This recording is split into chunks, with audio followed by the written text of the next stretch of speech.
अस्सलाम वालेकुम दोस्तों, मैं हूं तनवीर अहमद। इस वीडियो में मैं आपको एक्सप्लेन करने जा रहा हूं जैसे जोन कंट्रोल वाल असेंबली, उसमें टेस्ट ड्रेन और ड्रेन वाल लगा होता है तो वो क्यों लगा होता है और कहां लगा होता है और उसका फंक्शन क्या है, टेस्ट ड्रेन और ड्रेन वाल इसमें आपस में डिफरेंस क्या है। तो ये सारी चीज़ें मैं आपको एक्सप्लेन करूंगा, वो ड्राइंग की मदद से भी एक्सप्लेन करूंगा और NFPA में उसके बारे में क्या बताया है तो वो भी एक्सप्लेन करूंगा। तो आइए वीडियो को शुरू करते हैं। दोस्तों यहाँ पर ड्राइंग में आप देखें तो एक मैंने यहाँ पर टैंक दी हुई है, टैंक के साथ पंप है और राइज़र पाइप जो वर्टिकल स्टैंड पाइप है वो बिल्डिंग में जा रहे हैं। और हर फ्लोर पे आपने देखा ये ZCV जोन कंट्रोल वाल असेंबली लगी हुई है। तो जोन कंट्रोल वाल असेंबली से रिलेटेड ऑलरेडी मैं आपको वीडियो एक्सप्लेन कर चुका हूँ, वो मेरी मौजूद है। तो जोन कंट्रोल वाल इंस्टॉलेशन पे वीडियो मौजूद है, टेस्टिंग पे मौजूद, और उसकी वायरिंग की कनेक्शन किस तरह से होती है वो सारी जोन कंट्रोल वाल असेंबली पे वीडियो मौजूद है। आज की इस वीडियो में हम इंस्पेक्टर जो टेस्ट ड्रेन है और ड्रेन वाल तो इनको समझेंगे। तो ये हमारी हर फ्लोर के राइज़र पे ये इंस्पेक्शन टेस्ट ड्रेन लगी होती है जो wet fire fighting sprinkler system होता है। तो इसको हम तफसीलन हम समझने जा रहे हैं। दोस्तों आपको जैसे मालूम है कि जैसे टिपिकल हमारी मल्टी स्टोरी बिल्डिंग होती है, मल्टी स्टोरी बिल्डिंग में इस तरह की जोन कंट्रोल वाल असेंबली आपने देखी होगी जो राइज़र पाइप नीचे से ऊपर की तरफ जा रहा होता है और उसके साथ एक ब्रांच हर फ्लोर पे टेक ऑफ हो रही होती है। ब्रांच के साथ ये मुख्तलिफ वाल्स लगे होते हैं, जो सुपरवाइजरी वाल जो लगा होता है वो शट ऑफ करने के लिए, लाइन को बंद करने के लिए, या उसकी मॉनिटरिंग भी हम कर सकते हैं। और फ्लो स्विच लगा होता है और फ्लो स्विच के आगे ये हमारी ड्रेन की लाइन लगी होती है। जैसे हमारा पानी फ्लो होता है तो वो ड्रेन की तरफ जा रहा होता है। जो हमने इंस्पेक्टर वाल जो टेस्ट वाल है वो बंद किया होता है और ड्रेन वाल बंद किया होता है, तो ये पाइप की लाइन जो आगे वाटर सप्लाई हो रहा होता है वो स्प्रिंकलर की तरफ सप्लाई हो रहा होता है। और ये जो हमारा पानी जो आगे स्प्रिंकलर की तरफ जा रहा होता है, जैसे फ्लो स्विच के फ़ौरन बाद ये टेस्ट ड्रेन की लाइन निकल रही होती है और नीचे की तरफ आ रही होती है। दोस्तों ये जो हमारी इंस्पेक्टर टेस्ट वाल होता है ये एक स्मॉल स्प्रिंकलर, कोई भी एक छोटा सा स्प्रिंकलर है उसकी ये ओरिफाइस जो होल है उसके हिसाब से होता है तो ये लगाया होता है। इसको हम इंस्पेक्टर वाल बोलते हैं। और उसके साथ जो दूसरा लगा होता है ड्रेन वाल बोलते हैं। ये इंस्पेक्टर और ड्रेन वाल ये क्यों दिया जाता है तो इसको हम समझते हैं। दोस्तों जैसे कि ये हमारा इंस्पेक्टर और ड्रेन वाल दिया गया है, जब भी हम इस पानी को जब ड्रेन करना है तो इसको खोलेंगे तो ये इंस्पेक्टर टेस्ट वाल को हमें खोलना होता है। इसको खोलेंगे तो एक कुछ छोटा अमाउंट या कम अमाउंट का वाटर इसमें फ़्लो होता है। तो वो जैसे स्प्रिंकलर हमारा के 5.6 का स्प्रिंकलर यूज़ होता है तो उसकी जो ओरिफाइस होती है 1/2 इंच की ओरिफाइस, तो सुराख होता है तो उस वही इसमें सुराख होता है। इसको आप ओपन करेंगे, कुछ देर के लिए पानी इसमें फ़्लो होता हुआ ऑब्ज़र्व होता हुआ आपको नज़र आएगा। तो फ़्लो होता ऑब्ज़र्व ये जो हमारा फ़्लो स्विच है वो ट्रिप हो जाता है और इसकी वजह से हम इसके साथ अलार्म गांग लगी होती है। जोन कंट्रोलर का फायर अलार्म पैनल लगा होता है, उसके साथ कनेक्ट होता है तो वहाँ पर इंडिकेशन या अलार्म बज जाता है या इंफॉर्मेशन वहाँ पर पहुँच जाती है। तो इसके जो टेस्ट इंस्पेक्टर टेस्ट वाल है इसको ओपन करेंगे तो इसको ओपन करने से हमारा पानी जो फ़्लो होगा एक स्प्रिंकलर तक फ़्लो होगा, क्योंकि जब भी हमारा स्प्रिंकलर पानी फ़्लो होता है तो एक स्प्रिंकलर का फ़्लो हो जाए, कोई भी लीकेज होती है तो हमारा जो पंप होता है वो जोकी पंप चल रहा होता है। सिर्फ मेन इलेक्ट्रिक पंप या डीजल पंप नहीं चलेंगे, सिर्फ जोकी पंप होता है। जोकी पंप डिज़ाइन इस वजह से हुआ होता है कि कहीं भी माइनर लीकेज हो या छोटा कोई भी एक स्प्रिंकलर डैमेज हो, बस्ट हो जाए तो उसके लिए जोकी पंप फ़्लो की रिक्वायरमेंट पूरी करता है। तो हम क्या करते हैं कि ये जोन कंट्रोल वाल असेंबली को हमें टेस्ट करना है।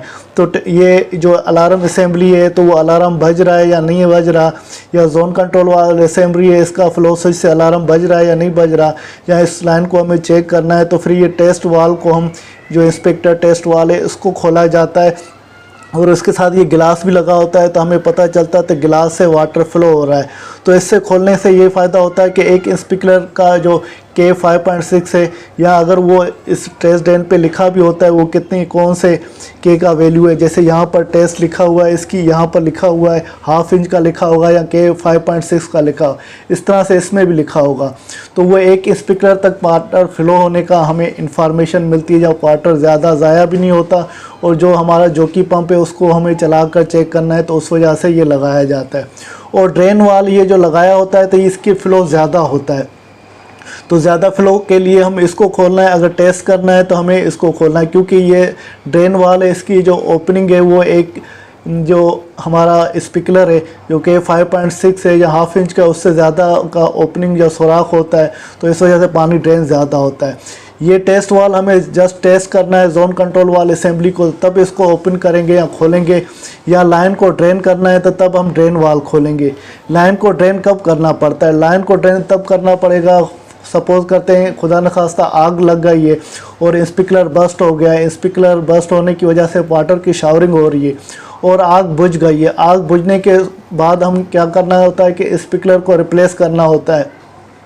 तो स्पिकलर को रिप्लेस करने से पहले हम क्या करेंगे, आग बुझ गई तो फिर ये सुपरवाइजरी वाल है जो बटरफ्लाई वाल हमारा लगा हुआ है, इसको बंद कर देंगे तो पानी आगे जाना बंद हो जाएगा और मेन राइज़र और दूसरे फ्लोरों में पानी जो है पंप अपनी रिक्वायरमेंट जो प्रेशर की वो पूरी करके पंप भी बंद हो जाएगा। ये जो लाइन है सुपरवाइजर के आगे जो स्पिकलर तक है, इसको हमें ड्रेन करना है, क्योंकि स्पिकलर को रिप्लेस करेंगे तो वो प्रेशर पानी है जो वो ड्रेन होगा, तब हम स्पिकलर को रिप्लेस कर सकेंगे। तो रिप्लेस करने के लिए क्या करते हैं कि हम इस सुपरवाइजरी वाल को बंद कर देते हैं और पानी ये जो ड्रेन वाल है इसको खोल देते हैं, जिससे लाइन का पानी हमारा ड्रेन हो जाए। वो ड्रेन हो जाए, लाइन खाली हो गई, उसके बाद जो स्पिकलर आपका बस्ट हुआ था आग की वजह से, तो उसको रिप्लेस कर दिया आपने, चेंज करके दूसरा स्पिकलर लगा दिया। जैसे आपने दूसरा स्पीकर लगा दिया, उसके बाद फिर क्या करेंगे, आप इस ड्रेन वाल देंगे और फिर इस सुपरवाइजरी वाल को भी खोल देंगे। फिर ये पंप से पानी आएगा और इस लाइनों में भी जो प्रेशर सेट हुआ है वो पूरा कर देगा और फिर उसके बाद ये बंद हो जाएगा। उसके बाद ये जो हमारा टेस्ट ड्रेन का वाल है, इसमें देखें इसकी मुख्तलिफ पॉइंट्स या नाम ये बताए हुए हैं। ये साइड ग्लास लगा हुआ है और ये इसका इनलेट जो सिस्टम से पानी आ रहा है, तो वो इनलेट पोर्ट है, ये सिस्टम से यहाँ से पानी आ रहा है ये है, और ये टेस्ट ओरिफाई से जहाँ से पानी टेस्ट होकर निकल रहा है, और ये साइड गिलास है। इसमें कहीं पे प्रेशर रिलीफ वाल्व भी दिया होता है, कहीं आप ना भी दें तो कोई मसला नहीं है, दें तो और ज़्यादा सेफ्टी फैक्टर पॉइंट आप इसे, क्योंकि ये जो प्रेशर रिलीफ वाल्व है जो पानी में जर्क होती है, प्रेशर सडनली इंक्रीज़ हो जाता है, तो उसकी वजह से हमें प्रेशर रिलीफ से पहले पानी रिलीव करना होता है जो प्रेशर रिलीज़ हो, और फिर बाद में हमें ये टेस्ट ड्रेन वाल्व को खोलना होता है। ये हाफ इंच का ये वाल्व हमेशा दिया जाता है। यहाँ मुख्तलिफ वाल्व के भी साइज़ होते हैं, हाफ इंच का भी होता है, 1 का भी, 1.5 का भी। वो NFPA ने इसके बारे में तफसीलन बताया, वो मैं आगे आपको एक्सप्लेन करता हूँ। अभी यहाँ पर समझते हैं कि जैसे हमारा ये टेस्ट ड्रेन वाल दिया गया है, इंस्पेक्टर टेस्ट वाल है, तो कहीं पे 1 भी लगाया होता है, कहीं पे 2 भी लगाते हैं। अगर 2 लगाएंगे तो आपको डिटेल मैंने बताई, कहीं पे 1 वाल में भी वो 2 फंक्शन होते हैं, कहीं पे सिर्फ ड्रेन का फंक्शन होता है, ओरिफाइस से ही हमें ड्रेन भी करते हैं और टेस्ट भी करते हैं। दोस्तों अक्सर सवाल भी किया जाता है कि जोन कंट्रोल वाल असेंबली में जो ये फायर फाइटिंग के जो इक्विपमेंट लग रहे हैं, जैसे सुपरवाइजरी वाल लग रहा है, ये फ्लो स्विच है, ये टेस्ट ड्रेन है, इनके बीच में डिस्टेंस कितना रखना चाहिए। तो उसके बारे में डिस्टेंस में आपको एक्सप्लेन ये, जैसे आपका राइज़र या स्टैंड पाइप है जो एक फ्लोर से दूसरे फ्लोर तक जा रहा है, उसके साथ फिर सुपरवाइजरी स्विच लगाया जाता है, तो इन दोनों के बीच में कितनी डिस्टेंस होना चाहिए। तो यहाँ पर लिखा भी हुआ है, ये बताया गया है, तो वो कंडीशन आप साइड की देख सकते हैं, तो उस हिसाब से कुछ भी डिस्टेंस रखें, इसमें कोई इतना फ़र्क नहीं आता जो आपको सूट करता है। उसके बाद हम देख ये फ्लो स्विच और सुपरवाइजरी वाल, इन दोनों के बीच में कम से कम हमें 600 mm का डिस्टेंस रखना है। 600 mm से ज़्यादा हो तो ज़्यादा बेहतर है, अगर 600 कम से कम भी 600 mm रखना है। 600 mm का मतलब है 2 फुट। 2 फुट का ये सुपरवाइजरी वाल और फ्लो स्विच के बीच में हमें डिस्टेंस रखना चाहिए। उसके बाद आते हैं ये फ्लो स्विच और टेस्ट ड्रेन, तो इन दोनों के बीच में क्या डिस्टेंस होना चाहिए। फ्लो स्विच और टेस्ट ड्रेन के बीच में 2D का डिफरेंस होना चाहिए। 2D का मतलब है डाया, जो पाइप का डाया होगा और उसको मल्टीप्लाई 2 से करेंगे। फॉर एग्जांपल पाइप का डाया हमारा 4 इंच है और 4 इंच डाया हो गया और 2 से मल्टीप्लाई करेंगे 8, तो ये 8 इंच का डिस्टेंस इसमें रखना है। अगर पाइप का डाया हमारा फॉर एग्जांपल 8 इंच है तो 8 इंच को 2 से मल्टीप्लाई करेंगे, 2 8 16, तो 16 इंच का डिस्टेंस रखना है। अगर पाइप का डाया 2 इंच है तो उसको 2 से मल्टीप्लाई करेंगे, 2 दूनी 4 हो जाते हैं, तो ये 4 इंच का डिस्टेंस रखना है। तो वो पाइप का आप डाया देखेंगे और उसको 2 से मल्टीप्लाई करेंगे, वो आपको डिस्टेंस ये रखना चाहिए। उसके बाद दोस्तों ये NFPA में रिक्वायरमेंट दी गई है, तो राइज़र या मेन पाइप हमारा लगा हुआ है और उसके साथ हमें ड्रेन का पाइप कनेक्ट करना है, तो वो हमारे ड्रेन पाइप की साइज़ क्या होनी चाहिए। फॉर एग्जांपल हमारा जो राइज़र या मेन साइज़ पाइप जा रही है जहाँ पर ZCV असेंबली हम लगा रहे हैं, तो हमारा 2 इंच तक पाइप, अगर हमारा मेन पाइप या राइज़र पाइप 2 इंच है तो 2 इंच या उससे कम है तो उसको 3/4 या 20 mm या उससे लार्जर साइज़ की आपको ड्रेन कनेक्शन देनी चाहिए। अगर आपके पाइप की साइज़ 2.5 इंच से लेकर 3 इंच है या 3.5 इंच है, उसके लिए 1.25 इंच की आपको ड्रेन पाइप की कनेक्शन देनी चाहिए। अगर आपका पाइप जो है 4 इंच या उससे ज़्यादा साइज़ का है तो आपको ड्रेन की कनेक्शन 2 इंच आपको देनी चाहिए, जो NFPA में इसके बारे में बताया गया है। तो उसके बाद आते हैं स्प्रिंकलर सिस्टम। जो स्प्रिंकलर सिस्टम में जो बताया गया NFPA के हिसाब से जो नेटवर्क हमारे पाइपिंग के डिज़ाइन होते हैं वो हमारे फायर प्रोटेक्शन इंजीनियरिंग स्टैंडर्ड के हिसाब से होते हैं। तो उनमें हमें वाटर सप्लाई का सोर्स, जो वाटर कंट्रोल वाल, वाटर फ्लो स्विच, अलार्म और ड्रेन, ये सारे देने चाहिए। ये जैसे हमारी जोन कंट्रोल वाल असेंबली है, इसमें ये सुपरवाइजरी वाल दिया गया है, फ्लो स्विच दिया है, टेस्ट ड्रेन दिया है, प्रेशर गेज, ये सारी चीज़ें देनी जो NFPA की रिक्वायरमेंट में बताई गई है। और उसमें मज़ीद ये भी बताया गया है कि जो स्प्रिंकलर सिस्टम है उसमें राइज़र आप देंगे तो उसमें सिंगल फ्लोर जो फैसिलिटी देनी है या इंडिविजुअल फ्लोर में कंट्रोल वाल देने, और मल्टी स्टोरी बिल्डिंग में भी ये देनी है। अगर हमारे सिंगल फ्लोर है तो वो नीचे ही हमें, जैसे जो राइज़र चेक वाल असेंबली के बारे में भी मैंने वीडियो बनाकर आपको दिखाई है, या नीचे फ्लोर में ही आपको असेंबली लगानी है, उसमें फ्लो स्विच, राइज़र चेक वाल देना है, तो उसके पे भी मैंने वीडियो बनाई, वो देना है। अगर मल्टी स्टोरी बिल्डिंग है तो आपको ZCV असेंबली बस ड्रेन वाल आपको देना है, जो NFPA की रिक्वायरमेंट यहाँ पर दी गई है। और दूसरा दोस्तों यहाँ पर ये बताया कि फ्लोर कंट्रोल वाल असेंबली, जो मल्टी स्टोरी बिल्डिंग है जिसमें 2 स्टोरी या उससे ज़्यादा है, तो वहाँ पर फ्लोर कंट्रोल वाल असेंबली, चेक वाल, मेन ड्रेन वाल और फ्लो स्विच या आइसोलेशन वाल जो वाटर फ्लो के ईच फ्लोर पे आप, जैसे यहाँ पर आपको नज़र आ रहा है तो हर फ्लोर पे, जैसे यहाँ पर राइट साइड पे हमें नज़र आ रहा है 2 फ्लोर से बड़ी बिल्डिंग है, तो उसमें हमें हर फ्लोर पे ZCV असेंबली देनी चाहिए। ZCV असेंबली में हमारा सुपरवाइजरी वाल होगा, चेक वाल होगा, फ्लो स्विच होगा, टेस्ट ड्रेन और प्रेशर गेज, ये देने जो NFPA की रिक्वायरमेंट है। यहाँ पर चेक वाल भी इसी वजह से दिया जाता है, हमारा लूप सिस्टम जो फायर फाइटिंग का होता है तो उसमें हम चेक वाल देते हैं। अगर लूप सिस्टम नहीं हो तो फिर चेक वाल देने की ज़रूरत नहीं होती। और दूसरा दोस्तों रिक्वायरमेंट जो टेस्ट ड्रेन वाल की जो NFPA में ये बताई गई है, मगर इसमें ये लास्ट वाली मैं आपको एक्सप्लेन कर दूं तो इसमें अलार्म टेस्ट वाल की कनेक्शन दी गई है। 1 इंच से कम 1 इंच होनी चाहिए, 1 इंच से कम साइज़ की नहीं होनी चाहिए। जैसे हमारे उसमें ओरिफाइस हो, उसमें कोरोजन आ जाती है, फिर ओरिफाइस में रेजिस्टेंस कुछ चीज़ मटेरियल आ जाते हैं, तो हमारा फ्लो जो है वो जो हमारी रिक्वायरमेंट है वो हो सके या उससे कम नहीं हो सके, या एक स्प्रिंकलर है उससे कम फ्लो नहीं हो। के फैक्टर जो होता है स्प्रिंकलर के 5.6 होता है, आधी इंच की ओरिफाइस होती है, जैसे उसमें आधी इंच से भी पानी कम जाएगा तो फिर हमारा ड्रेन सिस्टम है या उसमें से फ़्लो होना है तो वो प्रॉपर सही नहीं होगा।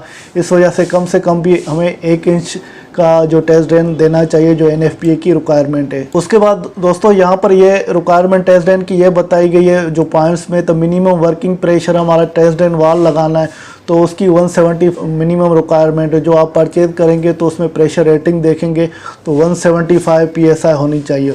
और दोस्तों दूसरा मिनिमम क्लोजिंग जो 5 सेकंड होनी चाहिए, जैसे हम वाटर हैमरिंग को अवॉइड कर सकें, क्योंकि जब टेस्ट ड्रेन वाल हम खोलेंगे तो उसको खोलने के लिए कम से कम 5 सेकंड हमें खोलना, उससे ज़्यादा चाहिए, वो कम नहीं चाहिए। अगर आप जल्दी से खोलकर इसको बंद करेंगे तो वाटर हैमरिंग होगी। वाटर हैमरिंग की वजह से हमारे जॉइंट जहाँ पाइपिंग के जॉइंट होते हैं या एक्सेसिव लगी होती हैं वो वीक हो जाते हैं या उसमें लीकेज हो सकती है, क्योंकि फायर फाइटिंग की लाइनों का प्रेशर ज़्यादा होता है। और जो भी आप ये वाल यूज़ करेंगे तो वो अप्रूव वाल होने चाहिए, और उसके साथ साइड ग्लास भी देना चाहिए, जैसे वाटर फ्लो की कंफर्मेशन हमें रिक्वायर्ड हो, जहाँ वाटर फ्लो हो रहा है या नहीं हो वो हमें कंफर्म हो, विजुअल हम इसकी इंस्पेक्शन करें, तो ये NFPA 25 में दिया गया है। और इसमें जो टेस्ट ड्रेन हमारा वाल है तो टेस्ट ड्रेन वाल में ओरिफाइस स्मॉलेस्ट स्प्रिंकलर हेड, जो कम से कम स्प्रिंकलर हेड है तो उतनी होनी चाहिए, कम से कम भी आधे इंच की आप सपोज कर ले वो होनी चाहिए। और उसके अलावा जो प्लेसमेंट टेस्ट ड्रेन वाल की है उसके बारे में NFPA ने बताया है, तो ये टेस्ट कनेक्शन वाल हमें वो देना चाहिए जहाँ पर हम प्रॉपर एक्सेस कर सकें, जहाँ पर इसको खोल बन सके, हमारी जगह कोई तंग नहीं हो। और इसका जो डिस्चार्ज है वो आउटसाइड देना चाहिए, ड्रेन में कहीं देना चाहिए जहाँ पर आप जो पानी का हमारा सिस्टम प्रेशराइज होता है वो ड्रेन होता है, तो वो ऐसी तरह से जाना चाहिए जो हमारी कहीं और लोकेशन पे जैसे हमारी वाटर डैमेज नहीं हो, अगर क्योंकि फायर फाइटिंग का सिस्टम का प्रेशर ज़्यादा होता है और ड्रेन में आप किसी ने दे दिया फिर ड्रेन लीक हो जाए तो उसको प्रॉपर आप डायरेक्ट आउटसाइड निकाल लें। यहाँ कोई फायर फाइटिंग का एक ड्रेन का सिस्टम बना हुआ है तो उसके साथ आप उसको कनेक्ट कर दें क्योंकि पानी का प्रेशर ज़्यादा होता है। और इसमें अलार्म टेस्ट कनेक्शन हमें देनी चाहिए जो इंस्टॉल होती है, जो किसी भी लोकेशन पे फायर स्प्रिंकलर की जो डाउन स्ट्रीम साइड है जहाँ पर वाटर फ्लो होगा तो उसकी अलार्म, जैसे जोन कंट्रोल वाल में हमें फ्लो स्विच लगा होता है और उसके साथ अलार्म कनेक्शन होती है, तो जहाँ नीचे हमारी फायर अलार्म चेक वाल असेंबली लगती हो तो उसमें भी अलार्म की कनेक्शन दी जाती है, तो वो भी इसके साथ देनी चाहिए। जैसे अगर कोई भी हैज़र्ड होती है फायर की और पानी फ्लो होता है तो उसके बारे में हमें पता चल जाए। दोस्तों ये मुख्तलिफ जो ड्रेन वाल है उसकी डिटेल दी गई है। तो ये जो टेस्ट ड्रेन वाल है वो NFPA 13, NFPA 13D और NFPA 13R के हिसाब से होता है। NFPA 13 वो बिल्डिंग होती है जो हमारी हाई राइज बिल्डिंग होती हैं या बड़ी होती हैं। NFPA 13D स्टैंडर्ड वो होता है जो हमारा सिंगल स्टोरी या डबल स्टोरी के घर होते हैं जहाँ पर एक फैमिली या दो फैमिली रहे। और NFPA 3 वो बिल्डिंग होती है जो लो राइज बिल्डिंग हो, जो मैक्सिमम उसके 4 फ्लोर तक बिल्डिंग हो, तो उसको NFPA 13 स्टैंडर्ड फॉलो किया जाता है। तो इसमें सिंगल हैंडल बाल वाल होता है इसके अंदर और टेस्ट ओरिफाइज होती है, साइड ग्लास इसमें दिया जाता है और इसकी रेटिंग 300 PSI तक भी होती है। आप 175 PSI अगर सिस्टम के हिसाब से देख लें, मगर इसमें 300 PSI तक होती है। और ये मुख्तलिफ ओरिफाइज के हिसाब से भी हमारे टेस्ट ड्रेन के वाल आते हैं। जैसे यहाँ पर ओरिफाइज 3/8 इंच, उसका के फैक्टर 2.8 है। 7/16 इंच वो 4.2 के फैक्टर, हाफ इंच 5.6 के फैक्टर है। तो ये मुख्तलिफ के फैक्टर के हिसाब से ये टेस्ट ड्रेन आते हैं। आप सिस्टम में लगा रहे हैं, सिस्टम के स्पीकर का के फैक्टर देखेंगे और फिर उस हिसाब से आप टेस्ट ड्रेन के वाल का भी के फैक्टर के हिसाब से वो परचेज़ करेंगे या ख़रीद करेंगे। और इसमें ये टेस्ट प्लग भी दिया जाता है, आप प्रेशर रिलीफ वाल भी लगाएं और जहाँ वो डेट भी मिलता है। और वो अवेलेबल होते हैं 3/4 इंच में, 1 इंच में, 1.25 इंच में, 1.5 इंच में और 2 इंच में। ये UL और FM लिस्ट अप्रूव्ड है और मेड इन USA के हैं। और दूसरा ये टेस्ट ड्रेन का ये मॉडल है जिसमें प्रेशर रिलीफ वाल भी दिया गया है और उसकी ये स्पेसिफिकेशन बताई गई है। इसके अलावा अगर आपकी जगह की स्पेस का मसला है तो फिर इस तरह के भी हमारे टेस्ट ड्रेन और वाल आप लगा सकते हैं। और ये दूसरे भी प्रेशर रिलीफ वाल के साथ ये सेम टेस्ट ड्रेन दी गई है और उसकी कॉन्फ़िगरेशन या डिटेल जो स्पेसिफिकेशन है वो बताई गई है। और दोस्तों ये टेस्ट ड्रेन वाल को हमें किस तरह से इंस्टॉल करना है वो डिटेल दी गई है। हमारी मेन ब्रांच लाइन जा रही है, उसके नीचे ये टेस्ट ड्रेन हमें वाल लगाना है। तो ये इस मॉडल की ये ओरिएंटेशन है, दूसरे मॉडल की ये ओरिएंटेशन है और तीसरे मॉडल की ये ओरिएंटेशन है। दोस्तों उम्मीद है कि ये मेरी वीडियो आपको पसंद आई होगी। अगर फिर भी आपके पास कोई कन्फ्यूजन है, कोई सवाल है तो आप कमेंट की फॉर्म में पूछ सकते हैं। इसके साथ तनवीर अहमद को इजाज़त दीजिए, अगली वीडियो तक अल्लाह हाफिज़।